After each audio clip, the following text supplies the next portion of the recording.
жаңа конституцияны талқылап жатырмыз. Бұл енді соңғы рет Қазақстанда конституция 95 жылы қабылданды. Ол кезде мемлекет жаңа құрылып жатты, және ол кездегі мына әлемдік экономикалық саяси мәселе әрине өзгеше болды.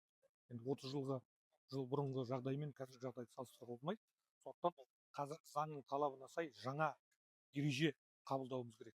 Бұл енді конституция деген ата заңымыз, бұл мемлекет пен халықтың арасындағы негізгі келісім құжаты.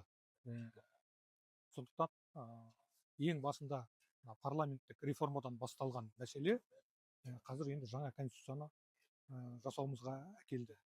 Оның себебі әртүрлі өзгерістер енгізіп бастаған кезде конституцияға, ол конституцияның 84 тарихына өзгеріс жасауымыз керек болды. Сондықтан жалпы мына нормативтік құқықтық құжаттарға байланысты заңда бұл құжатқа егер 50%-тен жоғары өзгеріс енгізетін болса, ол жаңа құжат болып есептеледі. Сондықтан қазір жаңа конституция жасақталып, оның жобасы жарияланды. Ертең 15 наурызда осы бойынша біздің Қазақстан халқы өзінің пікірін білдіреді. Егер жаңа конституцияны қабылдаймыз деп халықтың референдумда қабылдап жатса, сол күннен бастап қолданысқа жаңа конституция енеді.